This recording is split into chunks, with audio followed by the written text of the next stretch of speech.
A'udzu billahi minasyaitonir rajim. Bismillahirrahmanirrahim. Assalamualaikum warahmatullahi wabarakatuh. Innal hamdalillah nahmaduhu wa nasta'inuhu wa nastaghfiruh. Wa na'udzu billahi min shururi anfusina wa min sayyiati a'malina. May yahdihillahu fahuwal muhtadi wa may yudlil fala hadiya lahu. Asyhadu an la ilaha illallah wahdahu la syarika lah wa asyhadu anna Muhammadan abduhu wa rasuluhu alladzi la nabiyya ba'd. Allahumma shalli wa sallim wa barik ala Rasulillah Sayyidina Muhammadin wa ala alihi wa sahbihi wa barik wasallam. Rabbi shrah li sadri wa yassir li amri wahlul 'uqdatam min lisani yafqahu qawli. Rabbi zidna ilman warzuqna fahman. Allahumma inna nas'aluka ilman nafi'an wa rizqan thayyiban wa amalan mutaqabbalan. Raditu billahi rabba wa bil islami dinan wa bi Muhammadin sallallahu alaihi wasallam nabiyya wa rasul. La ilaha illallah wahdahu la syarika lah. Lahul mulku wa lahul hamdu wa huwa ala kulli syai'in qadir. Subhanallah wa bihamdihi astaghfirullah wa atubu ilaih. Yang pertama, marilah kita bersyukur kepada Allah Subhanahu wa taala atas nikmat dan karunia-Nya kita bisa hadir di masjid yang mulia ini. Mudah-mudahan dalam rangkaian ibadah ini adalah setiap pagi kita melakukan ibadah, dan ini insyaallah adalah kebutuhan kita sebagai hamba Allah. Hadirnya kita di masjid setiap pagi di hari Ahad ini, rangkaian ibadahnya adalah kita melaksanakan sholat subuh berjamaah, dilanjutkan dengan zikir, dilanjutkan dengan kita mendengarkan apa yang disampaikan oleh Allah dan Rasul-Nya kepada kita semua. Dan mudah-mudahan sampai waktu syuruk ya. Ada beberapa jamaah yang setelahnya suka melaksanakan salat sunnah syuruk. Diinformasikan kembali kata Rasulullah, apabila itu rangkaian itu dilakukan, maka seseorang tersebut akan mendapatkan pahala haji dan umrah. Bahkan dalam hadis tersebut disampaikan oleh Rasulullah, tamatan tamat, sempurna pahalanya. Jadi kalau dalam satu pekan itu ada satu hari aja kita meraih yang namanya haji dan umrah, lakukan itu. Karena mahal ya, namanya haji, apalagi kuotanya sekarang yang baru daftar 2024 kemarin, 2025 itu ya sekitar hampir 25 tahun baru diberangkatkan kalau haji reguler. Kecuali kalau hajinya haji plus, ada haji plus, lalu ada haji furoda. Kalau haji plus itu hampir 200 juta. Kalau plus 200 juta, yang tadi 150 juta, yang furoda itu yang hari ini daftar, tahun depan bisa berangkat, itu hampir 300 jutaan. Kalau reguler kan mengikuti kebijakan pemerintah. Kalau umroh juga itu adalah harganya paling murah, itu sekarang ini ada yang promo itu hanya 20-an, ya 23, 24. Tapi Allah dan Rasulnya telah menyiapkan kepada orang-orang yang belum belum dipanggil bisa ke Masjidil Haram dan Masjid Nabawi, itu ada setiap paginya. Mudah-mudahan setiap pekan Ahad ini, ayo kita laksanakan kegiatan di mana rangkaian pagi ini adalah Allah berikan, kata Rasulullah, adalah haji dan umrah, double jadinya ya. Sekali lagi kita berdoa kepada Allah Subhanahu wa taala, semoga kita istiqomah dalam menjalankan ibadah kepada Allah Subhanahu wa taala. Amin ya rabbal alamin. Salawat dan salam semoga tercurahkan pada junjungan kita Nabiullah, pilihan Allah, Nabi besar kita Nabi Muhammad sallallahu alaihi wasallam, pada keluarganya, pada para sahabat, dan semoga kepada kita semua salawat dan salam yang selalu kita sampaikan kepada baginda itu mengukuhkan kepada diri kita menjadi selalu cinta dan memuliakan beliau. Rasa cinta dan memuliakan beliau itu adalah ketika kita bersolawat kepada Rasulullah, tapi kita pun harus, yang esensi yang penting adalah bagaimana Rasulullah menjadi qudwah, contoh dalam hidup, dan jadi manhaj, pedoman. Jadi Rasulullah itu selain contoh, maka manhaj, segala sesuatu yang kita lakukan harus berdasarkan ilmunya dari baginda Rasulullah. Makanya yang harus dirapihkan pada kesempatan hari ini, ketika kita melakukan sesuatu ibadah, harus diajar, harus tahu gitu ya, bahwa itu adalah bersumber dari baginda Rasulullah melewati para ulama. Jadi teman-teman hadirin yang berbahagia, ayo kita rapihkan. Makanya setiap pertemuan di Ahad ini selalu kita sampaikan beberapa pemahaman yang terjadi di masyarakat. Hari ini sesuai dengan judul, bagaimana persiapan amalan-amalan di bulan Ramadan. Semalam Ustaz Ridwan Setiawan LC ya, beliau adalah lulusan Yaman ya, semalam itu kebetulan sahabat saya. Semalam pun membahas terkait bagaimana persiapan kita menghadapi Ramadan. Hari ini kita akan coba membahas terkait amalan di bulan Ramadan, tetapi nanti ada beberapa pemahaman yang perlu kita sikapi dengan sikap terbaik. Apa itu sikap terbaiknya? Adalah kita menerima ya, dan tidak menyalahkan, bertoleransi kepada sesama muslim dan mukmin terkait teknik ibadah. Jadi tidak perlu lagi berdebat. Yang penting apa yang kita lakukan itu ada ilmunya. Jadi kalau ada sesuatu yang kita ungkapkan masalah urusan agama, maka tanya dulu diri kita, sudah tahu nggak itu dasarnya? Ini mah belum tahu dasarnya, kata orang kalau diobrolkan suka berdebat. Ini yang buruk akhlaknya sebetulnya. Nantinya ujungnya nanti bisa dengki. Kalau sudah dengki akhirnya beda pergaulannya. Ukhuwahnya, rasa persaudaraannya akan kelihatan hilang.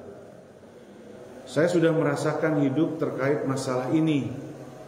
Di masjid itu memang di BKP hampir dari 2006 saya di sini. Masjid ini berdiri hampir sudah 19 tahun. Kalau Pak RT Sarudin di bawah saya ya, saya datang, Pak RT saya datang. Kita sudah tahu beberapa karakter jamaah ya.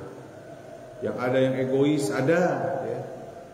Ada yang begini ada. Tapi itu kita ini sekarang sudah tahu bahwa ternyata kalau itu kita kembangkan bosan, bahkan bisa jadi meretakkan atau merusak ukhuwah kita.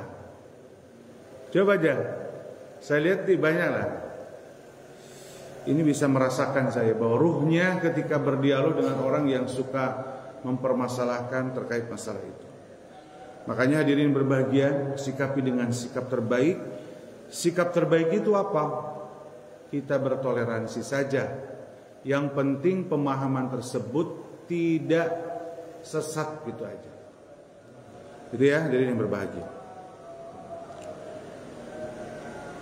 Salawat dan salam semoga tercurahkan pada junjungan kita ya, tadi sudah ya. Berikutnya pada kesempatan hari ini hadirin, kita akan coba terkait dalam kesempatan hari ini adalah pemahaman yang ada di masyarakat itu, khususnya di Indonesia, adalah jumlah rakaat tarawih. Salat tarawih itu dilakukan ba'da isya dan sebelum tidur. Tetapi spesialisasi di bulan Ramadan hadirin, yang disebut al-lail, qiyamul lail dalam Islam, dalam agama itu adalah setelah ba'da isya sampai sebelum syuruk. Sebelum sahur. Jadi bahasa al-lail dalam Islam ketika Allah menyampaikan al-lail itu pada Isya sampai waktu sahur. Waktu sahar itu atau waktu sahur itu menjelang subuh. Makanya kita sebentar lagi akan menghadapi semoga wabalik fi Ramadan ya, sampai pada bulan yang penuh agung ini kita bisa melaksanakan ibadah luar biasa yang menjadi kemuliaan, itu adalah ibadah Ramadan. Semalam pun disampaikan bahwa bagaimana ketika seseorang diberikan nikmat terbesar. Nikmat terbesar itu adalah gufrillahu ma taqaddama min damih, diampuni dosa besar. Ustaz Ridwan itu semalam kalau ada seseorang dikasih uang 1 triliun dan yang satu orang lagi dikasih ampunan oleh Allah Subhanahu wa taala, itu tidak bisa dibandingkan ketika seseorang diampuni oleh Allah Subhanahu wa taala. Ai kahawyong kita mah dikasih uang 1 triliun tapi diampuni dosa. Oh, enak ya. Kalau menginginkan ya seperti itu. Semalam juga sudah disampaikan bahwa bagaimana Ramadan ini menjadi tarbiyah dan menjadi menghapus dosa kita. Makanya Rasulullah dalam hadisnya itu disampaikan bahwa seseorang ketika masuk pada bulan Ramadan itu adalah kal yauma waladat ummuhu. Jadi seperti bayi lahir. Jadi kalau orang masuk Ramadan, persiapannya dari bulan Rajab, Sya'ban ya. Semalam itu disampaikan harus ada persiapan latihan. Pada saat ketika Ramadan dia serius dalam ibadahnya, imanan wahtisaban, dengan rasa iman yang kuat kepada Allah dan mengharapkan pahala dan ridho dari Allah Subhanahu wa taala, maka dia pasti keluar itu bersih, diampuni segala dosa. Makanya tanggal 1 itu disebut Idul Fitri, kembali kepada fitrah. Kalau fitrah itu bersih, ada kertas yang banyak coretan, titik-titik noda hitam. Pada saat ketika masuk Ramadan itu diampuni segala dosa, maka kertasnya jadi putih lagi. Nah, pada kesempatan hari ini kita akan juga bahas amalan-amalan di bulan Ramadan. Mudah-mudahan semalam dan sekarang dikuatkan, semalam oleh Ustaz Ridwan ya, sudah disampaikan. Mudah-mudahan hari ini juga kita akan menyampaikan beberapa yang berbeda tetapi hampir sama pada prinsipnya. Hadirin sidang Jumat, hadirin yang berbahagia. Yang pertama terkait masalah pemahaman salat tarawih. Di masyarakat itu ada jumlah rakaat itu. Di salat tarawih ini adalah ada jumlah rakaat 23. Masjid Nabawi, Masjidil Haram itu tarawihnya 23 rakaat. Di Indonesia sebagian ada yang 23 rakaat, ada sebagian yang 11 rakaat. Itu keduanya adalah punya dalil dan ada teknik dalam melaksanakan ibadah tersebut. Yang pertama dasar ketika jumlah rakaat itu 23. Jadi hadirin, jangan lagi berdebat harus 23 dan 11. Bumi DKM Baitur Rahim, mengapa mengambil yang 11 ada dasarnya, pertimbangannya. Bukan berarti yang 23 itu tidak boleh. Coba clearkan. Yang sudah clear perbedaan top hatinya. Yang belum kelihatan. Kelihatan, saya juga udah melihat nih. Para ustadz yang Allahu Akbar. Yang kadang ya gitulah ya. Dalilnya itu berdasarkan hadis Rasulullah SAW. Riwayatnya Al-Baihaqi. Ini kan nanti ada kualitas. Tapi gak apa-apa lah, kita gak bicara kualitas hadis. Karena kalau bicara hadis itu adalah sahih dan lemahnya, nanti ujungnya kita mengatakan bahwa yang 23 itu lemah. Jadi akhirnya tidak ini. Kita sampaikan aja hadisnya. Bahwa dasar kenapa mengambil 23 rakaat. Ini jalurnya dari Ibnu Abbas, pamannya baginda Rasulullah SAW. Bismillahirrahmanirrahim. Anna Nabi sallallahu alaihi wasallam kana yusalli fi syahri Ramadan, katanya. Sesungguhnya Nabi Muhammad sallallahu alaihi wasallam itu ketika melaksanakan salat di bulan Ramadan, ya, fi ghairi jamaah, tanpa berjamaah, asyrina rakaatan wal witr. Jadi tanpa berjamaah sebanyak 20 rakaat ditambah salat witir. Ini awas nih, hati-hati. Hadis ini redaksinya Rasulullah menyampaikan tarawih 23 itu tidak berjamaah. Ini hadisnya dari Baihaqi, dan ini kesepakatan para ulama, hadis ini ada. Tapi historinya kenapa itu bisa menjadi berjamaah? Ini dijadikan pedoman oleh mayoritas mazhab Syafi'iyah bahwa tindakan sahabat Umar bin Khattab pada saat itu, karena ceritanya pada saat sholat tarawih ini, para ulama telah menyampaikan baginda Rasulullah itu dia sholat di rumah 3 hari, sholat rumah di masjid. Lalu setelah 3 hari dia di rumah. Ketika ditanya kenapa ya Rasulullah tidak melanjutkan, takut diwajibkan, katanya. Nah, pada saat zaman Umar bin Khattab, maka Umar bin Khattab itu sebagai umat untuk supaya terkondisikan dalam sholat tarawih itu, maka sebanyak 20 rakaat itu 23 itu diberjamaahkan. Makanya ini menjadi dasar bahwa tarawih itu sholatnya berjamaah 23 rakaat, dan Rasulullah mencontohkan pada saat 3 hari pertama pada bulan Ramadan. Jadi hadirin, saya sampaikan, kita selalu bersumber bagaimana di Masjidil Haram dan Masjidil Nabawi itu tarawihnya 23. Betul Sadam? Antum kan kemarin lebarannya di Mekah 23 di Mekah. Antum tarawih? 23 Tapi waktunya berbeda ya, santai. Tapi 23 rakaat. Jadi yang 23 contohnya hadisnya ada dari Rasulullah, dan contohnya ada. Tapi nanti kita lihat konteks di bawahnya. Di dalam ini kalimatnya adalah bahwa sholat itu harus, kata Rasulullah Sallallahu Alaihi Wasallam. Jadi kalau ngambil hadis itu ya harus kita itu juga nurut kepada Rasulullah, jangan satu-satu. Ya. Jadi Rasulullah dalam hadisnya itu, yang pertama, dalam hadis riwayat Muslim, bahwa afdhalus shalah tulul kunut. Sebaik-baiknya salat itu yang lama berdirinya. Jadi hadirin yang berbahagia, bahwa di satu sisi Rasulullah itu memerintahkan salat untuk 23 rakaat, tetapi harus lama berdirinya. Gitu ya konsepnya. Dalam hadis riwayat yang lain, Rasulullah mengatakan bahwa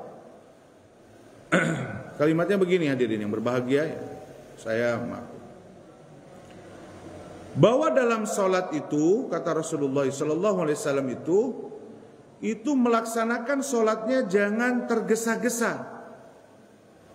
Jadi jangan tergesa-gesa, itu adalah perintah dari baginda Rasulullah SAW. Jadi ketika melaksanakannya berdirinya harus lama. Lalu kedua, jangan kita tergesa-gesa dalam melaksanakan. An-Nabi sallallahu alaihi wasallam dalam hadis riwayat Muslim dan Bukhari muttafaqun alaih. Kalimatnya begini hadirin. Jadi pertimbangan kenapa BKP 11 rakaat. An-Nabi sallallahu alaihi wasallam annahu naha ayusalli ar-rajulu muhtasiran, katanya. Kata Rasulullah SAW, seseorang itu dilarang sholatnya itu muhtasiron. Para ulama menafsirkan muhtasiron itu tergesa-gesa. Makanya dalam ibadah itu hadirin nih, ini kita konsep dasar dalam ibadah. 4 konsep ibadah. 1, harus berdasarkan ilmu. Ilmunya dari siapa? Dari Allah dan Rasulnya. Dari siapa? Para ulama. Yang kedua, harus ikhlas ibadah itu. Yang ketiga, harus ada ruhnya ibadah itu. Di lamun takbir ada tumaninahnya. Ayo para imam nih, harus ada tumaninahnya setiap gerakan-gerakan itu. Nggak usah tergesa-gesa. Ya, tapi juga kita jangan memberatkan makmum. Ya, pernah ada WA Pak Iman, mohon maaf saya sampaikan Pak Ustadz Solihin, ya, kalau jadi imam itu jangan panjang-panjang. Memang kalau sudah jadi imam, saya tadi juga pengennya startnya ayatnya lebih awal tapi dipotong gitu Ustadz ya. 4 ayat, 3 ayat Ustadz ya. Itu juga cukup lah. Karena di belakang saya kalau jadi makmum, ketika imamnya panjang juga saya suka ngaco ini pikiran ini. Kalau tidak hafal ya, kalau hafal sih ngikutin. Kalau nggak hafal tidak ikutin. Jadi saran nih dari jamaah menyampaikan, saya sampaikan, itu dilarang sebetulnya membaca Al-Quran panjang-panjang ketika makmumnya tidak kuat ya. Tapi kan sudah ke Masjidil Haram, ketika imamnya bacaannya luar biasa dan panjang, karena ruhnya beda. Di Masjidil Haram itu kita depan Mekah ya, depan Ka'bah gitu, maaf ya. Di Masjid Nabawi banyak jamaah santai aja. Ternyata itu ada ruhnya ibadah itu. Makanya kenapa Rasulullah mengatakan barang siapa yang sholat di Masjidil Haram itu jauh lebih besar pahalanya di Masjid BKP Baitur Rahim. 100.000 kali lipat. Makanya ongkos lagi mahalnya kan itu teh. Ini kalau udah punya ayo berangkat.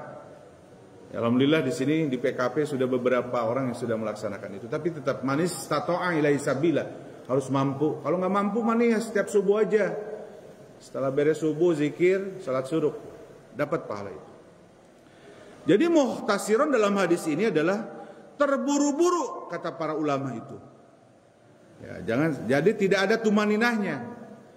Ada di viral ya, sholat tarawih itu ya hasilnya pakai apa wus ya, kereta cepat. Bismillahirrahmanirrahim, Allahu Akbar, Allahu Akbar. Ya ini bukan berarti menyalahkan, ya, tapi memang tidak sesuai dengan hadis Rasulullah Sallallahu Alaihi Wasallam. Jadi kalau nanti imamnya 23 dengan tartil, dengan santai, tetap bacaannya itu adalah bertumani, bacaannya juga tidak tergesa-gesa.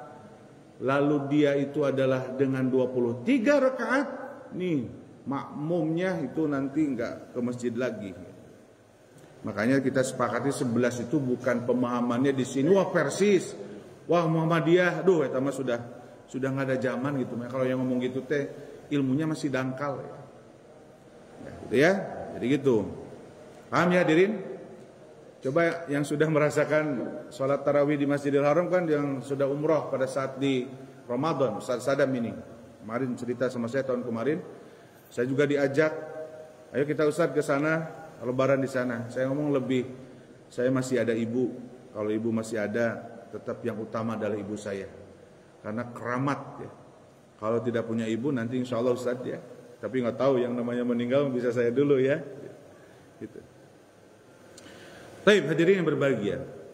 Sekarang dasarnya bagaimana ketika yang 11 rakaat? Jadi di dalam 11 rakaat itu ada 2 teknik hadirin. Ada 3. Pertama adalah 4-4-3. 4 tambah 4, 8 tambah 3 witir. Itu ada dalilnya. Ada yang berikutnya 2 katanya, 2 teknik. Jadi kalau kita sholatnya yang pertama adalah tarawihnya atau tahajudnya itu adalah 2 rakaat, maka ujung witirnya 1 rakaat. Sebetulnya para ulama ketika saya mendapat ilmu dari guru saya, itu sampai bilangan itu ujungnya terakhirnya adalah yang penting sholat malam itu adalah witir ganjil yang penting. Jadi mau 11, mau 7, mau 5, mau 3, mau 1 itu adalah sholat malam. Makanya witir itu termasuk adalah sholat malam. Tapi sekarang kita coba yang dasarnya 8 rakaat. Yang pertama adalah jumlah rakaat itu pada bulan Ramadan itu jumlah rakaat itu yang pertama dalam hadis riwayat Bukhari dan Muslim, Rasulullah Shallallahu Alaihi Wasallam ketika Aisyah radhiyallahu anha istrinya baginda Rasulullah itu meriwayatkan kepada kita semua bahwa salatnya Rasulullah itu kalimatnya begini ya, ini ya. Ini memang hadis ini kadang yang ini tuh hadis kenapa kok kalimatnya begini? Maka Rasulullah sallallahu alaihi wasallam katanya yazidu fi Ramadan wala fi ghairihi ala ihda asratan rakaat. Jadi kalimat itu ini kalau lihat hadis ini bahwa Rasulullah tidak pernah menambah jumlah rakaat dalam salat malam itu di bulan Ramadan atau di luar bulan Ramadan itu 11 rakaat. Kalimat ini hadirin, ketika baca seseorang hadis ini yang dipakai sehingga ngomong, wah Rasulullah itu 11 rakaat di bulan Ramadan, di bulan ghairil Ramadan atau di luar Ramadan itu 11 rakaat. Loh, ini hadisnya Bukhari Muslim dari Aisyah. Masa kenapa kok ada 23 rakaat? Akhirnya kan begitu kalau bacanya satu. Makanya saya pernah dialog dengan satu ulama. Ketika saya dialognya begini, Ustadz, kalau kita pingin tahu pemahaman yang lain harus belajar lagi. Makanya ulama tersebut, iyanya kudu belajar deh. Iya. Karena tok satu buku yang dia baca, walaupun kitab kuning yang dibacanya, tapi tidak pernah dia membaca referensi yang lain. Nah inilah yang menjadi ketika umat Islam itu retaknya perbedaan hanya urusan ibadah, sehingga dalam masalah ruh, dalam berinteraksi pun akan berbeda. Ini yang bahaya hadirin. Ketika baca hadis ini sudah total yang tidak 11 rakaat, bukannya contoh dari baginda Rasulullah. Ini kan nanti kualitas hadis yang berbeda. Cuma hari ini dalam menerangkan pemahaman itu tidak disebutkan kualitas hadis. Yang 11 rakaat pasti paham, yang 23 pasti paham. Nah, gitu ya. Dalam jadi kalimatnya begitu. Nah, terus gimana pelaksanaannya? Ada yang 4-4 ya. 4-4-3. Ada satu masjid hadirin atau ada satu kelompok organisasi dalam Islam ketika tarawihnya itu 4-4-3. Persatuan Islam Persis. Coba kalau antum berjamaah di masjid dekat Jambu 2 atau setelah itu ada pompesnya Persis, kamu silakan di situ berjamaah tarawih. Pasti 4-4-3. Gitu ya. Dalilnya ini. Jadi hadisnya panjang sekali sebetulnya dalam hadis muttafaqun alaih Bukhari dan Muslim.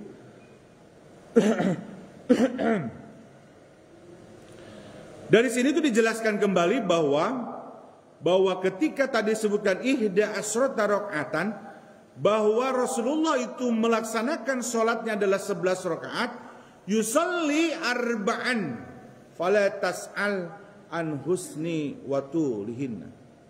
Summa yusalli arba'atan. Jadi Rasulullah 4 rakaat, lalu 4 rakaat gitu. Jadi ada dalilnya hadirin.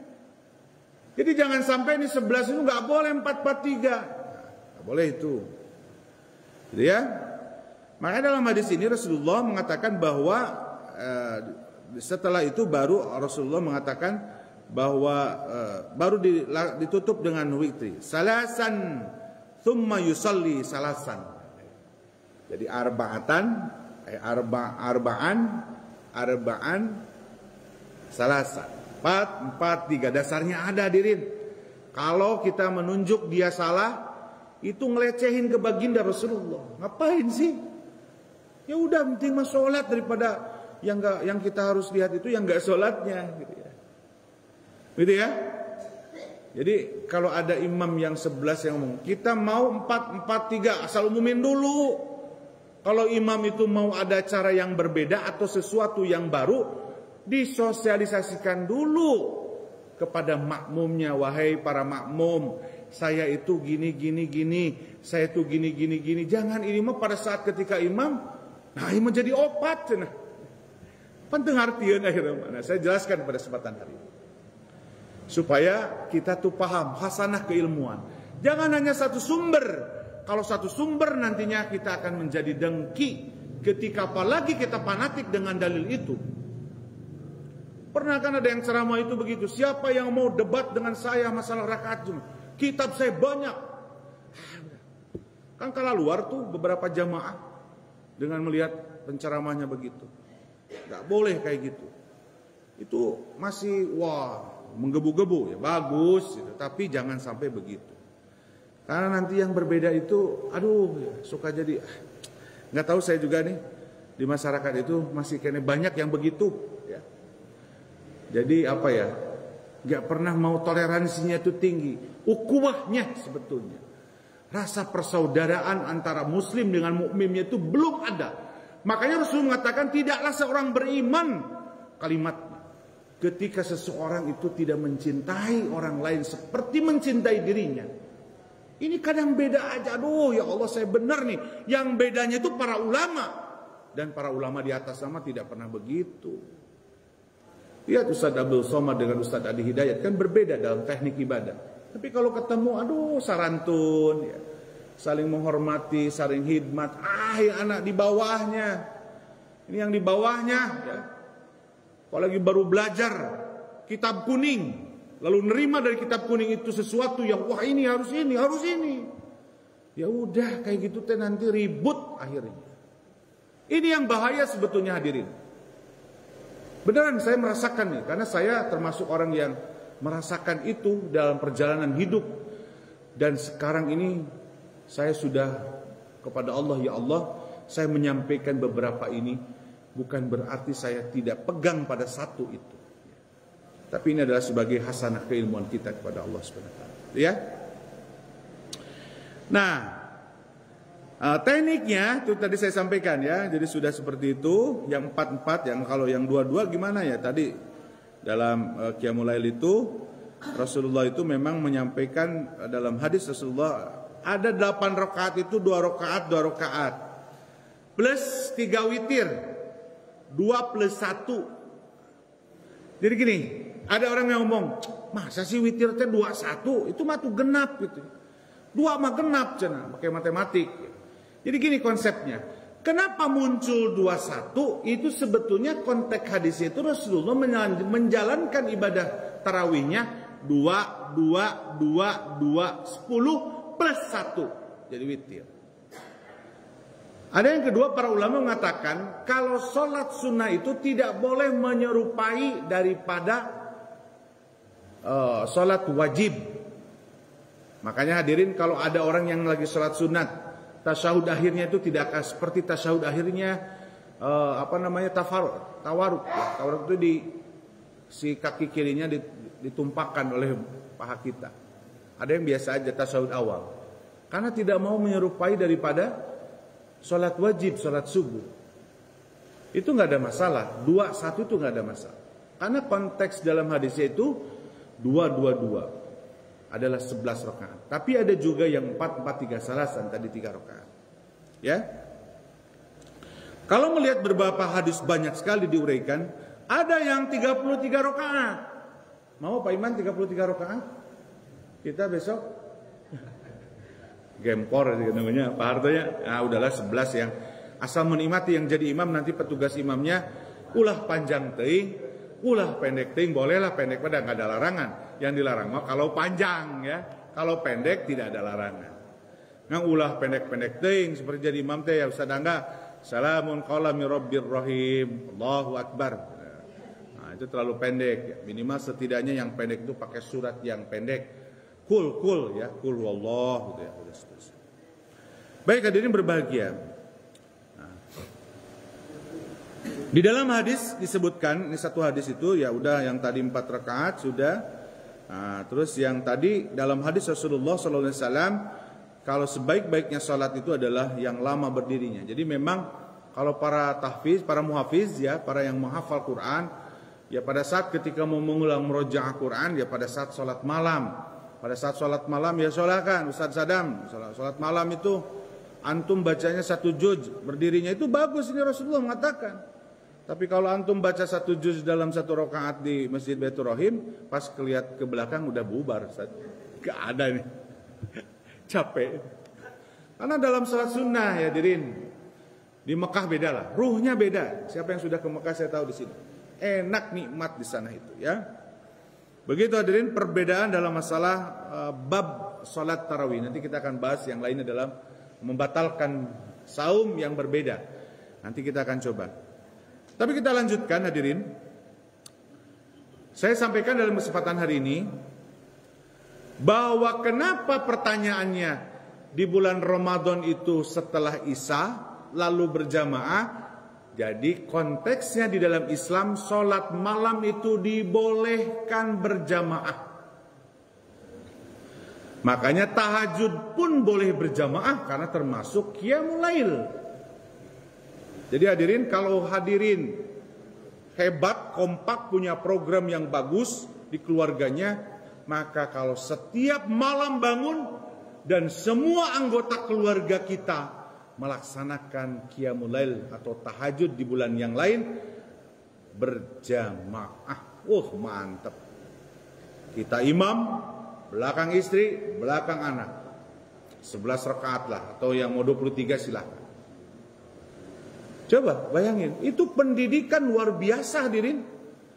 Tarbiyatul aulad yang mantap itu adalah di rumah. Makanya kalimatnya begini. Dalam sebuah penelitian, kalimatnya nih, keberhasilan seorang anak itu suksesnya kata penelitiannya 70% adalah didikan orang tua. Itu aja. 30% itu udah masyarakat dan sekolah. Top pokoknya kalau ada kurikulum rumah tangga baiti jannati, rumahku adalah surga. Sholat malamnya berjamaah. Bu, ayo kita sholat berjamaah. Ayo anak-anakku yang sholat berjamaah. Setelah beres itu beristighfar bareng-bareng menjelang subuh. Wah mantap ya Allah. Semoga Allah memberikan hidayah kepada keluarga saya, kepada keluarga semua. Kalau itu belum berhasil, bagaimana samawa, sakinah, mawaddah, warahmah mau ada di rumah. Sedangkan program di rumahnya pun kita itu selalu jauh dari aturan-aturan agama.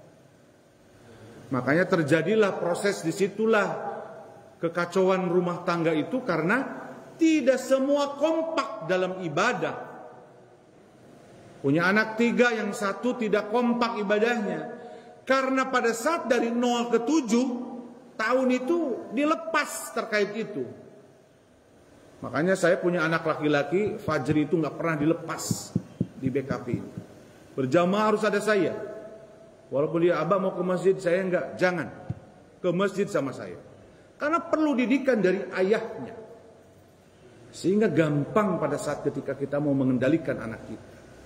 Ini kalimatnya. Dasar di dalam Al-Quran terkait sholat malam yang disebut tahajud. Itu ada keistimewaan. Jadi wah luar biasa keistimewaannya. Kalau kata Ustadzah Hidayat dalam ceramahnya, saya itu kenapa suka sampai malam?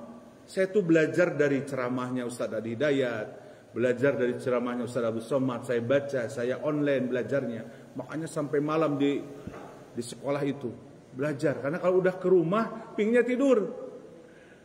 Nah, kata Ustadzah Hidayat itu, tidak ada sholat sunnah yang keistimewaannya Allah kasihkan kepada sholat tahajud, sholat malam. Makanya saya sampaikan ini terakhir. Tadi perbedaan sholat malam, sekarang saya sampaikan ada 4 keistimewaan sholat malam qiyamul lail atau disebut tahajud. Jadi qiyamul lail itu mendagangkan malam. Ba'da Isya boleh, kalau semalam Ustaz Ridwan boleh sholat witir. Abu Bakar As-Siddiq sebelum tidur dia witir. Kalau Umar bin Khattab saya mah nanti setelah tidur. Itu mah mangga. Tidak perlu diperdebatkan. Bagusan, gitu bagus sih. Orang-orang gitu nggak usah berdebat. Makanya saya kalau mau ngobrol dengan siapapun saya ngomong gini. Saya ngobrol tidak mau berdebat ya. Kalau berdebat saya stop. Sudah bosan, capek, akhirnya dengki. Kalau sudah dengki, dosanya besar. Ya. Ini suratnya dalam surat Al-Isra. Surat Al-Isra ayatnya itu berapa? 79-80. Ini banyak para imam membaca ini ya. Sudah hafal. Ustaz Angga juga suka, Ustaz Mansur juga suka baca. Ini mengingatkan. Ayat ini sudah populer hadirin. Aqimis salata liduluki syamsi ila ghasaqil lail wa qur'anal fajri innal qur'anal fajri kana mashhuda wa minal laili fatahajjad bihi nafilatan laka asa ayyab'asaka rabbuka maqaman mahmuda wa qur rabbi adkhilni mudkhala sidqin wa akhrij mukhraja sidq waj'alni min ladunka sultanan nasira. Nah ini Ustaz Angga, Ustaz Mansur suka baca ketika imam. Wah mantap itu. Kata Allah itu ada salah satu ayat, dua ayat di situ menjelaskan bahwa ketika Allah perintahkan sholat malam, ketika Allah memerintahkan sholat fardu di ayat 78-nya dilanjutkan Allah perintahkan untuk sholat malam yang disebut tahajud. Makanya sholat sunnah yang terbaik dan tidak pernah ditinggalkan oleh baginda Rasulullah itu adalah sholat malam. Hadirin, kalau lagi safar, lagi perjalanan itu sholat boleh diringkas. Kalau sholat diringkas sudah tidak ada lagi qobliyah ba'diyah. Jadi jangan ini ya, wah ba'diyah di jamak takdim. Asarnya tarik zuhur. Ini badana tuh sholatnya nggak ada sholat sunat lagi. Rawatib itu sudah hilang. Kecuali sholat sunat sebelum subuh. Karena subuh mah nggak ada jamak, betul? Kalau di jamak kedua itu namanya kesiangan, ya. Betul ya Ustaz? Kalau subuh di jamak dengan duha itu kesiangan, ya. Gak pernah Rasulullah tinggal sholat sunnah rawatib subuh. Kalaupun kesiangan kita tidur sholat subuh nih, qobliyahnya tetap dikerjakan. Karena Rasul tidak pernah tinggal. Cinta ke Rasul, kalau cinta lakukan. Nah salah satu sholat sunnah yang tidak pernah ditinggalkan oleh Rasulullah adalah sholat malam. Walaupun sedang perjalanan itu tetap ada. Makanya redaksi Qurannya itu Allah perintahkan sholat wajib, fardu dilanjutkan dengan sholat sunnah yang disebut tahajud. 4 keistimewaan. Cepat nih. Harusnya lama nih. Ini konsumsi sudah datang begini nih. Saya juga. Pertama, kalau orang sholat tahajud itu di dalam Al-Quran tadi, Allah angkat derajatnya, kemuliaan dan terpuji. Makanya maqamam mahmuda. Dalam ayatnya begitu. Ketika seseorang dia terus berusaha menghadap Allah, ruku dan sujud pada saat waktu malam, dan itu adalah kebiasaan orang ahli surga yang di dunianya dulu selalu sholat tahajud. Itu yang pertama keistimewaan, Allah akan angkat kemuliaan dan terpuji di mata Allah Subhanahu wa taala. Tadi juga kan saya sampaikan di dalam rakaat kedua ya. Rakaat kedua tadi, kalau saya baca Quran itu paham, karena saya kalau yang dihafal itu saya tahu terjemahnya. Tadi pada ayat kedua itu, di dalam rakaat kedua itu Allah menyampaikan dalam surat Al-Anfal itu lahum darajatun inda rabbihim wa maghfiratun wa rizqun karim. Orang-orang iman sempurna itu adalah mereka akan diangkat derajatnya, diberikan ampunan, diberikan rizki. Wah, top. Nah, di sini ketika ada seseorang yang istiqomah dalam melaksanakan ibadah salat malam, kata Allah di dalam Al-Isra itu diangkat derajatnya, kemuliaan di mata Allah Subhanahu wa taala. Jadi Pak Gunarso lain berarti sholat tahajud terus-terusan ke jadi bupati lain. Udah mual tuh bupati mah kudu kampanye, harus punya masa baru dipilih. Maksudnya diangkat derajat kemuliaan di mata Allah Subhanahu wa taala. Yang kedua, ini saya kutip dari ceramahnya Ustaz Adi Hidayat ya. Tapi ini juga dalam Al-Quran sudah tercantum. Bahwa yang kedua, kalau orang yang tidak pernah meninggalkan sholat malam, qiyamul lail disebut tahajud itu adalah hidupnya dibimbing oleh Allah Subhanahu wa taala. Jadi hadirin, kalau orang yang tahajud itu Allah awasi, kalau dia sakiti, kalau dia ngomong aja sedikit, mati itu omongannya. Makanya pernah ada kalimat kan, jangan ganggu ulama, karena ucapan ulama itu adalah berbisa. Jadi kalau namanya ulama, kalau udah disakitin ngomong aja sama Allah. Tapi biasanya ulama juga tidak ngomong untuk menjelekan, pasti mendoakan. Tapi Allah yang akan membalasnya itu. Makanya jangan suka nyakitin ke ulama. Dimuliakan. Yang ketiga, ketika seseorang dia melakukan tahajud itu, disebutkan di situ adalah dalam Al-Quran tadi dalam ayat 79 dan 80 itu dituntun dalam hidupnya di jalan yang benar. Jadi kalau orang yang sudah kata itu dijaga diriin jalan benar aja. Kalau dia nyimpang dikit, kalau ditegur setir, kamu balik lagi tuh kena rel yang sama. Coba, kalau di sini ada yang suka tahajud, dia tidak pernah lepas setiap malam, dia tetap minimal tuh hadirin tahajudnya 2 rakaat, sarokaat weh, 2 hiji, 3 rakaat. 2 rakaatnya sholat tarawihnya, 1 rakaat sholat tahajudnya, 1 rakaat witirnya. Kalau ke Ramadan ge lamun teu salat tarawih minimal 2 hiji. Lain 21 rakaat, 2 rakaat 1 rakaat. Contoh wareg teuing pas warto nya. Eungap kitu nya. Rek salat teh da kamarkaan, da puasa mah kitu nya. Wah, dina meja teh segala aya nya. Wah, gitu. Hantem tah. Nah, akhirnya mah kan lamun hese ka masjid istirahat dulu. Tarawih itu kan bahasanya santai. Tarawih itu kalau diterjemahkan oleh kalimat bahasa Indonesia itu santai. Jadi kata Roma Irama santai, gitu ya, santai. Kalau kamarkaan itu bisa sholat, mungkin bisa teka sholat, sudah 2 rakaat tarawihnya, 1 rakaat witirnya. Gak apa-apa itu daripada tidak sholat. Ya bagus cuma yang top 11, 23, 33 itu dalilnya. Bimanu pendek wae. Jadi ulah ngomong saya begini jadi ke 2 hiji Pak Iman.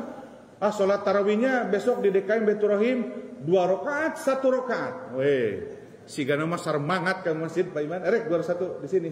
Kita sepakati. Tarawih kita 2 rakaat 1 rakaat. Janganlah itu. Pendek ding. Dan yang terakhir hadirin nih, terakhir nih. Udah siap betul itu konsumsinya? Kita makan sarapan bersama. Ini kalimatnya nih, hati-hati nih. Kalau pingin kita ditolong oleh Allah pada saat ketika kita dalam kesulitan, ini yang gak percaya nih. Makanya waj'alni min ladunka sultanan nasira. Terjemahannya bahwa akan diberikan pertolongan oleh Allah ketika dalam sesuatu pada dirinya marah bahaya. Nih, orang tahajud mah dikawal ku malaikat gitu. Kalau ada apa-apa teh santai gitu ya. Karena siapa yang menjadi backing, menjadi pas pampresnya, pasukan pengawal presidennya, itu adalah tahajud. Makanya dulu Umar bin Khattab itu nggak ada pas pampres, pasukan yang mendampingi dia. Tidur aja santai di bawah pohon. Padahal itu Amirul Mukminin, pejabat paling tinggi pada saat itu menguasai 2/3 jazirah dunia. Jadi yang menguasai 2/3 dunia itu siapa pemimpinnya? Sayyidina Umar bin Khattab. Tapi tidurnya santai-santai aja, tidak ada kawalan dan seterusnya. Dulu mah karena apa? Yang ngawalnya Allah dan para malaikat. Karena mereka tidak lepas dari tahajudnya. Kalau mereka yang tidak lepas dari tahajudnya, maka Allah janjikan dalam surat Al-Isra surat 17 ayat 79 sampai 80 itu adalah dia akan diberikan pertolongan oleh Allah SWT dalam keadaan kesulitan. Makanya wajar ayat surat At-Tolak, Ustaz Angga, surat At-Tolak ayat 2 dan 3-nya ya. Antum kalau zikir kan suka baca itu ya. Wa may yattaqillaha yaj'al lahu makhrajan wa yarzuqhu min haitsu la yahtasib. Ayat itu kalau diterjemahkan kita nggak percaya. Sok ya, dengerin. Terjemahnya barang siapa yang selalu bertakwa, orang yang bertakwa cirinya adalah sholat tahajud, yaj'al lahu makhrajan. Allah jadikan setiap permasalahan itu ada jalan keluar. Percaya tak? Percaya enggak? Tuh. Wa yarzuqu min haitsu la yahtasib kata Allah. Allah akan kasih yang rizki yang tidak disangka-sangka. Enggak percaya itu kalimat itu. Makanya ayo yakini Al-Quran ini. Sebentar lagi kita akan masuk kepada Syahrul Quran. Bulannya Al-Quran. Rajab, Sya'ban, siapkan kita selalu baca Al-Quran supaya di Ramadan itu jadi santai kita baca Al-Qurannya. Semalam itu bagus tuh Ustaz Ridwan isinya. Saya juga memperhatikan. Oh iya, karena saya juga nurut itu ketika orang ceramah. Saya tahu ilmunya tapi kadang suka lupa ya, dengan ilmu itu. Jadi itu ya, hadirin berbahagia. Jadi saya sampaikan pada kesempatan ini kita membahas terkait masalah salatul qiyamul lail, salat malam atau salat tahajud istilahnya. Tadi sudah tahu pemahaman, jadi besok kalau di masjid ini ada hal-hal yang berbeda, kayak seperti contoh, saya lihat kemarin di tahun kemarin evaluasi karena saya juga pengurus DKM, ada yang witirnya sekalian aja 3. Jangan yang nangis. Jika ulah sholat itulah begituan weh. Itu kan cuma hanya bilangan, yang penting kita dalam sholatnya kita mendapatkan ruh. Jadi jangan suka itu ya. Gitu ya, ada yang berbahagia. Jadi itulah yang bisa disampaikan pada kesempatan hari ini.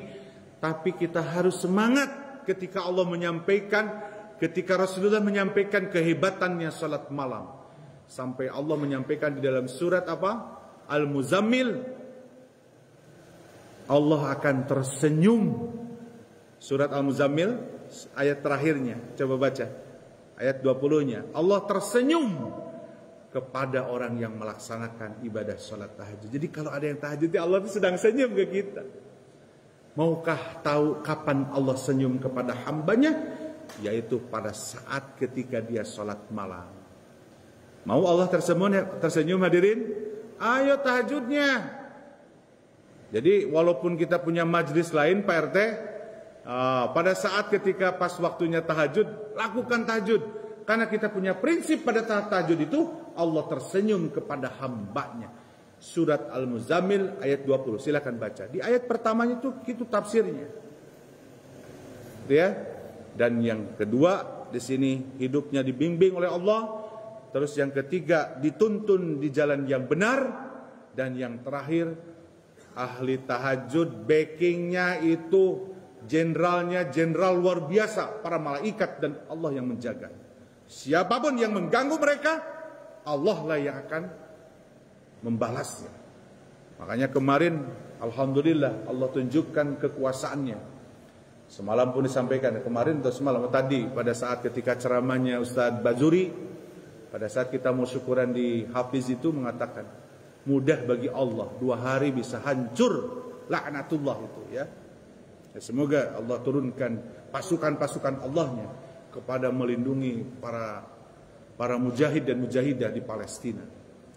Tenang, Allah yang akan menolongnya. Jadi jangan kita takut, la takhanu wa la tahzan. Jangan takut, jangan khawatir. Biar Allah yang nanti memberikan pertolongan. Demikian saya sampaikan, mudah-mudahan bermanfaat.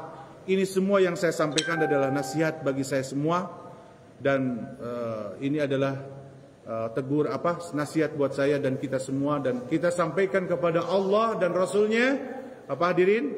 Sami'na wa ata'na. Ya Allah, ya Rasul, kami dengar ya Rasul, dan kami insya Allah berikan kekuatan untuk taat melaksanakan ibadah itu. Semoga Allah memudahkan dalam ibadah.